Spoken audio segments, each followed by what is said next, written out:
All right, I think that was like right 3 minutes on the dot. I think that was pretty good. All right. I would assume, obviously, we'll do a longer version of that for this will be Hog Roundup. Hey, Hayden, can you pull up Bit Central for me quickly? Can you just see how much elapsed time we are? Perfect. So that should have been under 3 minutes, which is exactly what we wanted to hit. Bang, bang. Or under 3:30. So we'll start Auburn. What else do you want to talk about? You just lead me, and I'll just go spin me like a top, and let's go. Perfect. We could talk a little Tony Vitello. We could talk some fun stuff going on and go from there. Let's have fun like we always do. You ready to roll? All right, here we go. It's Hog Roundup. Here we go. 3, 2, 1.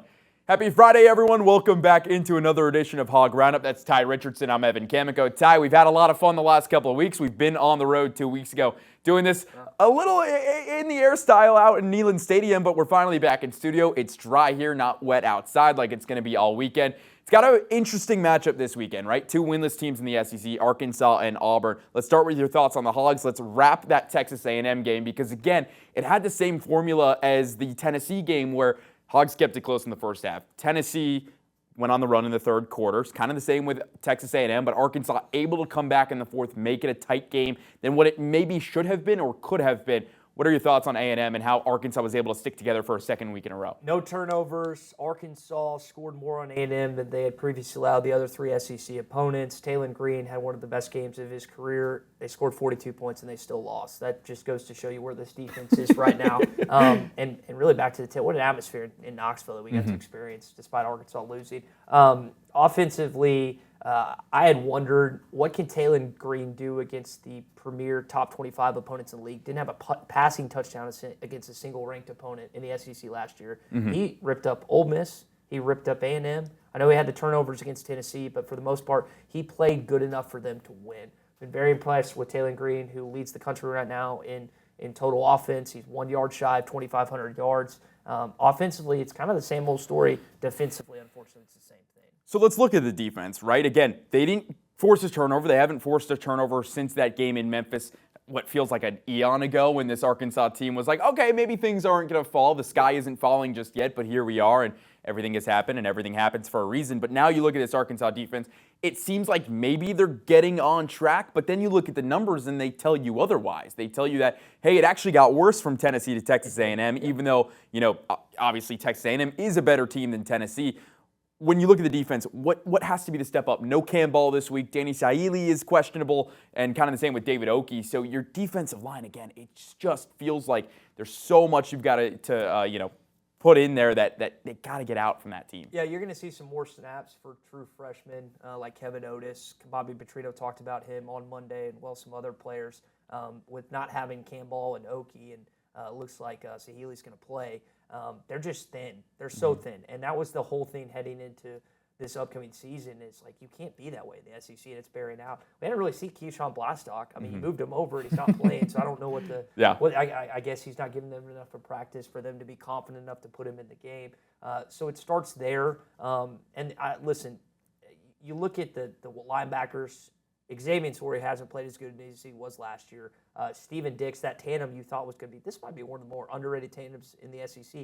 It just hasn't necessarily been that case. Then the back end, they go out and get some guys like Kenai Walker, like Julian Neal, and they just haven't been great. Now, you can't give all the grief to them because they're not getting pressure. They haven't forced their turnover since the Memphis game. But collectively, this defense has been a massive disappointment, especially when you look at the offense that statistically right now is better than it was in 2010 when the late Ryan Mallett was here. And that offense with Nile, with Greg Childs, with Joe Adams, Jarius Wright was one of the more prolific offenses we've ever seen step foot here at the University of Arkansas. And yet this offense might end up statistically better. Is the defense being so bad clouding that offense and just having this generational run of where they've put up, it feels like 30-plus points in every single game in SEC play? It 100% is. And I'll start with what was announced earlier this week. The Joe Moore, I think it was the semifinalist watch list. Arkansas's offensive line is not there. You have a top 5 offense in all of college football. You've ripped up 3 ranked SEC teams. Taylon, again, leads the country in total offense. The offensive line has been awesome. And yet they're not listed because the team's 2 and 5. And that happens. That's not just an Arkansas thing. I know a lot of Arkansas fans get frustrated. They feel like that their players or teams get left out in certain awards. but they're not going to put a 2-5 team there. So it absolutely has overshadowed the success. And even if you had just like a mediocre defense, kind of like last year, like they were great by any stretch of the imagination last year, this team would be around 500. Not going to say they'd be 4-3 or 5-2.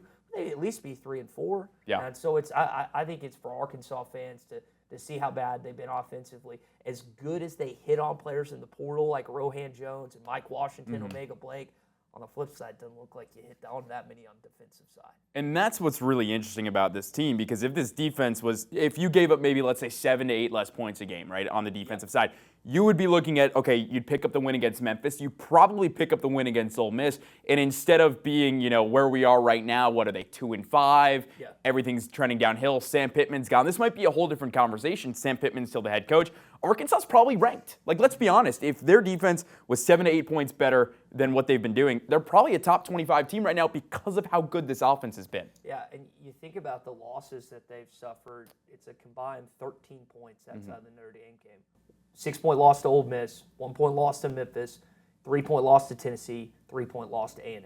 So these margins, despite the defense being as historically as bad as they've been, 16th in the SEC, 4 games, 13 points. That shows you how good and how incredible at times this offense has been for this team. The margins in this league are so thin. I remember us talking a couple years ago at SEC Media Days in Nashville, having like the same conversation about, hey, the Razorbacks, they need to find a way to win these one-score games. But what's interesting about this team is it ends up being one-score games, but in the third quarter, it doesn't feel like it's a one-score game. It feels like you're so far behind the other team and then trying to play catch-up. It's almost like garbage time points. And maybe I'm wrong, and maybe that's the outside perspective of it, but as somebody who has seen Arkansas and born and raised here, all of that stuff, like, is that kind of the same feel that Arkansas fans have? That it's like, well, yeah, we're losing by 1 score, but maybe it's not the same 1-score loss as the Ole Miss game was or the Memphis game was, where you had the chance at the end the last 2 weeks. Yeah, goose egg.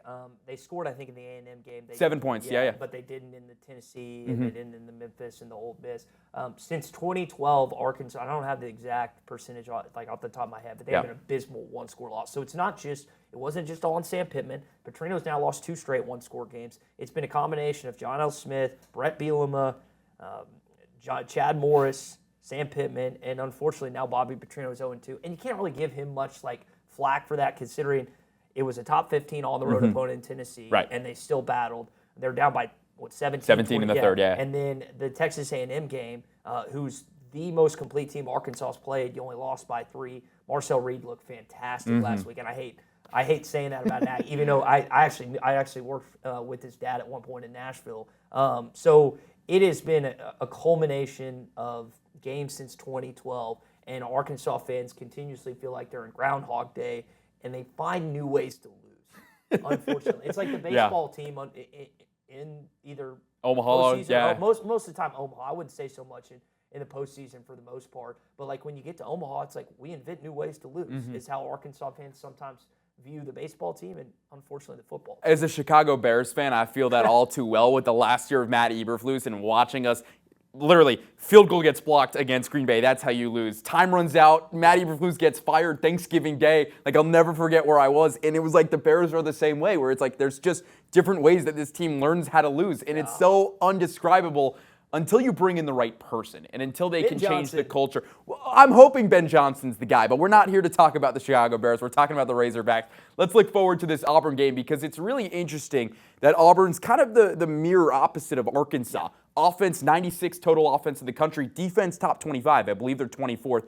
What's going to be important for this Razorback team to pick up the win this weekend and send Hugh Freeze potentially to the job carousel? Let's start with Mike. Mike's nearly had 300 yards rushing the last 2 games. He has been a godsend for this football team.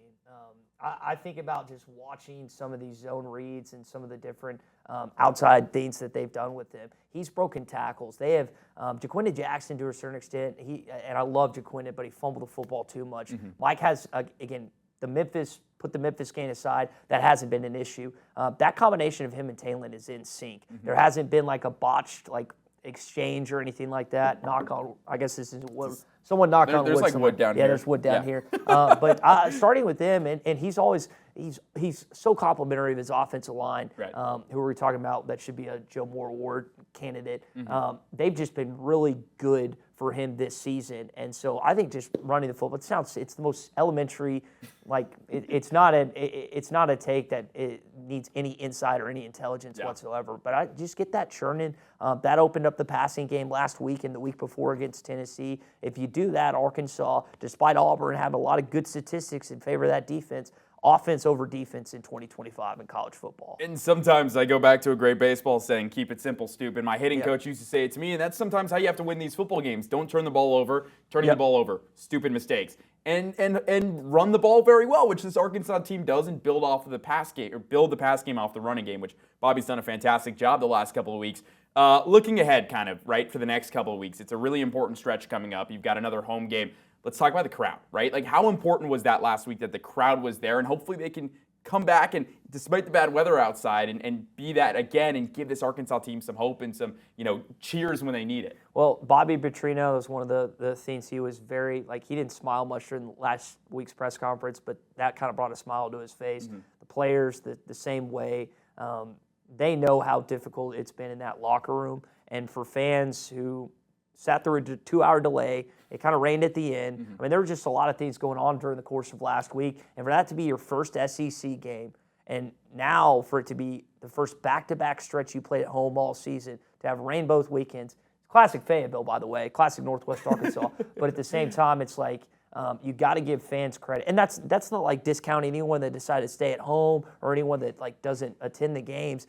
I was just, as I looked up after the game, and I saw so many fans that stuck it out despite Arkansas being down 10 at the tail end of that game. It just kind of made me proud to be an Arkansan that day. Absolutely. Tye, we're going to have you stick around. Coming up after the break, we're going to talk some basketball and some baseball. A lot of Razorback talk to come. Stick around. Hog Roundup returns after the break. Back here in our PTN studios with Tye Richardson of ESPN Arkansas. Tye, we've got a lot of basketball to come. It's finally almost here. Both the men's and the women's. We'll focus, obviously, on the men's today because they've got an exciting matchup tonight. Cincinnati comes to town. It's the CareSource Invitational. All proceeds will go towards CareSource. It's a great event tonight. A lot of Razorback fans are expecting high hopes for this basketball team. Just off the rip, what are your expectations in 2025? Man, Indianapolis, Indiana is where the Final Four is going to be next April, and I don't think that is an expectation or something that's too lofty. This team has returning scoring. They have good guard play. They have front court players. This is one. I know Cal's kind of joked about them having a young team, which they do to a certain extent when you bring in 3 freshmen. That's natural. But this is a team that a lot of SEC folks should be scared of. They were picked 5th by the media. I frankly thought that was a little too low, but I kind of like them being there. I'd rather them be there than first because just the expectations and everything else. I'm really excited to see the growth of TB, Trevin Brazil, who's now in his 5th year of college basketball. Rumors out of practice are saying that he's playing out of his mind right now, which he's had an up and down career, a lot of highs, a lot of lows. I'd like to see him be more steady, and I think he would as well. Carter, what does he evolve into this upcoming season? And then the 3 freshmen. You got Springdale's own Isaiah Seeley, Malik Thomas, and Darius Acuff, who are not shy about confidence. I'm excited for this upcoming basketball season. It's really interesting because of who you bring back, and I don't think that's what's being talked about enough. Obviously, you go and you lose Nelly Davis and you lose Jonas Adu. Obviously, Boogie Flan goes to Florida, but you still bring back kind of this really unique core where you have a big man in TB who's back for another year. We'll talk about the front court in a little bit, but then you have, like you've already mentioned, Billy Richmond, the spark plug, the energy guy who Cal says, hey, anytime I go places, everyone wants to talk about Billy Richmond. He's one of the most exciting guys, one of the best personalities on the team as well. And then you have DJ Wagner as well. And DJ's kind of the glue guy, what it feels like he's going to have to be for this team this year. Where do you expect him to step forward in 2025, 2026 as he really becomes now the leader of this Razorback team? Well, you saw a transformation role from DJ last year. I mean, think about him in high school. He's a number 1 guard, comes in, expected to be one and done, injury-riddled season in Lexington. Then last year, Boogie goes out. DJ has to take over the full-time point guard role and leads them to a Sweet 16 and a player or 2 away from the Elite 8. I was so impressed from the maturity level, the defensive intensity. DJ's not the best shooter, but he always gets to the cup. He gets to the rack. He attacks it with intensity. I love watching that kid play because you feel like he has a heart of a Razorback. But the fan favorite is Billy Richmond. Similar to when Devo Davis was here. Devo was not the most gifted player. Billy's a little taller. He's probably got more of an NBA ceiling potentially than what Devo had. But Billy he's guarding the best player on the other team. He's giving you everything he's got. offensive rebounds, hustle plays, gives it all. He's just such a likable guy. And he's not, again, he's not going to give you 20 and 10, but he'll fill up like steals, rebounds. Like he fills up the stat sheet, which is what you need for a college basketball coach. That's why Cal, listen, I know Cal yelled him after the Kentucky game, but he is the most likable player on this Arkansas basketball team. It's what's so fun about this team is the personalities range from DJ Wagner, who's kind of shy, a little bit quiet, head down, work, lead by example. Same with TB, to Billy, who's out there and everything. But one of the new guys in the front court that really caught my eye, Nick Pringle, has been spectacular. I think he had a double-double in that Hot Springs exhibition. So did Maliki, and those two should be really fun to watch with TB as well. Like, this Arkansas lineup has the potential to be like the Houston Rockets, where they can go a big man lineup, and I don't think they'd start someone below 6'5", 6'6", which is kind of crazy to think about. So when you look at the front court, what excites you about those two new guys that are coming in? Well, are you talking about the Twin Towers, like Ralph Sampson and Akeem Olajuwon back in the day? That's where my mind kind of went. I know today's Houston Rockets with like Katie and Jabari Smith and Sagan, or however you say his name, they've got a lot of talent too. But no, I think for Cal, last year because of injuries, it kind of derailed the lineup composition where he couldn't necessarily mix his matches as much as he wanted to. Now, when he gets down to NCAA tournament, he's probably going to play 7 or 8 guys like most college basketball coaches do. But for the time being, and again, we're not going to knock on wood again, no injuries that have been detrimental like it's felt like last offseason. So he's going to be able to figure out, hey, I can do this, like you're saying, go small. I can go big. Just didn't have that luxury last year. And that's what, like, when you look at this roster overall and just the wingspan, the depth, it is so encouraging. Budweiser Arena is going to be one of the more exciting places. It always is. But this year, if you get a chance to get a single game ticket or you have season tickets, guarantee it'll be worth the money you spend. I go back to, I think you're going to get an atmosphere like that Duke 2023 game every single time. Kentucky last year, I thought the Alabama crowd last year was fantastic, and even Mississippi State, the last game of the season. So it's really exciting where this program is heading. But tonight is kind of the marquee of what everyone wants to know. It's the first true look at this team when they're not playing themselves. They're actually going to be playing defense for once. Cincinnati is in town for this exhibition.